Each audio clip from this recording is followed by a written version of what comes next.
И здравейте! Ние сме тук с новия ми друг джип, който е с кабел.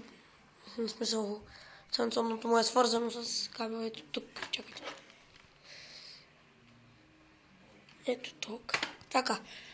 Ето го.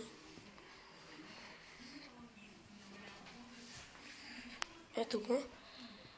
В този клип искам също да кажа, ще снимам също на игри, не само на играчките, защото нямам 1 милион играчки. Ще снимам се на тях. Даже ще ви демонстрирам как работи джипа, защото на малко стане. Той даже може да дрифти. Аз дрифтя може би поне повече дрифтя с него. Големия джип, който как в първия ми клип. В момента се зарежда, днеска бях го изкарал навънка малко на оффроуд го карах.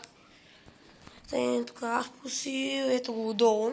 Той няма батерии, т.е. смисъл долу няма батерии. Той е от тук дистанционното.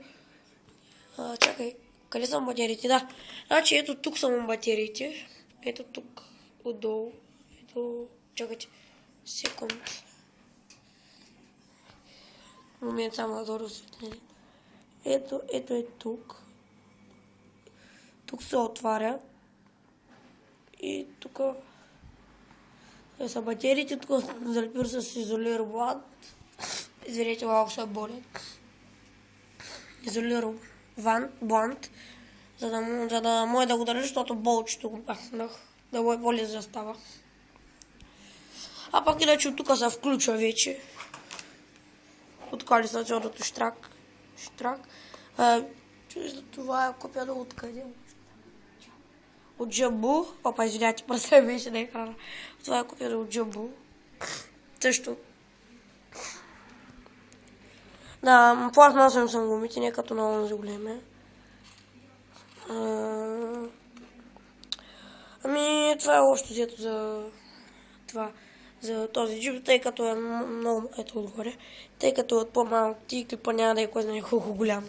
Защото в кратко обяснение, да също да напомня, че на този джип, чакайте, ехо камерка, не дие става така. Също искам да ви кажа, че той е джип, напомня на старите джипови, които бяха така свързани с кабел. Старите ми. Имах такива много колички, де бяха и свързани с кабел. Помня за тях.